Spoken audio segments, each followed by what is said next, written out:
అవుకు గ్రామ పెద్దలకు, గ్రామ ప్రజలకు మరియు ఉన్నతాధికారులకు, మీడియా ప్రతినిధులకు తెలియజేయడం ఏమనగా, అవుకు గ్రామంలో గ్రామ పంచాయతీ వారు పర్మిషన్ ఇచ్చారని సీసీ రోడ్డు మీద అనగా నడి రోడ్డు మీదనే గోడను నిర్మిస్తున్నారు. వినండి. నా మురళి చంద్రన్న, ఇది కట్టమని పర్మిషన్ ఇచ్చింది ఎవరు మీకు? పంచాయతీ బోర్డు వల్ల? అవు పంచాయతీ బోర్డు వాళ్ళని మేము అడిగినాము, వాళ్ళు మేము ఇయ్యలే అంటున్నారు. మీకు ఏ విధంగా ఇచ్చినారు? కాగితం మీ దగ్గర ఉందా? వాళ్ళు ఇచ్చినట్టు పర్మిషను మీ దగ్గర ఉందా? అది చూపి. సీసీ రోడ్డుపై గోడ కట్టవద్దని గ్రామ పంచాయతీ వారు వచ్చిన తర్వాతనే కట్టమని వీధిలో ఉన్నవారు అడిగినప్పుడు వారు మీరు కట్టండి, ఎవరు వస్తారో నేను చూసుకుంటాను అని అంటున్నారు. వినండి. చెప్తున్నాను, మీరు పని ఆపండి, మీరు ఆపండి. ఆపకపోతే బాగుండదు. మర్యాదగా రిక్వెస్ట్ చేసుకుంటున్నా. తరువాత అవుకు గ్రామ పంచాయతీ వారు వచ్చి 3 రోజులు పని ఆపండి అని చెప్పిన విషయం కూడా వినండి.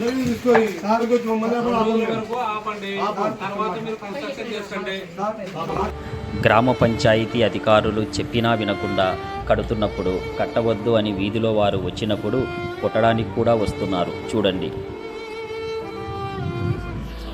గోడ కట్టనేందుకు రాయి తీసుకొని కొడుతున్నా ఇంటి యజమాని.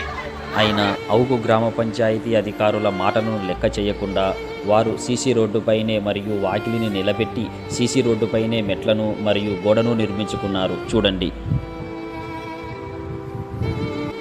ఈ విషయమై వీధిలో ఉన్నవారు PGRS ద్వారా కంప్లైంట్ ఇచ్చినప్పుడు వారు వచ్చి చూసి ఎటువంటి చర్యలు తీసుకోలేదు.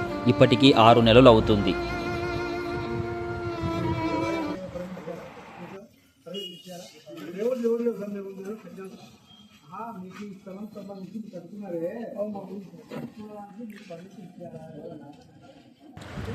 రోడ్డుపై నిర్మించిన వారు వారికి డబ్బు పలుకుబడి ఉన్నందున వారిపై అధికారులు ఎటువంటి చర్యలు తీసుకోవడం లేదా?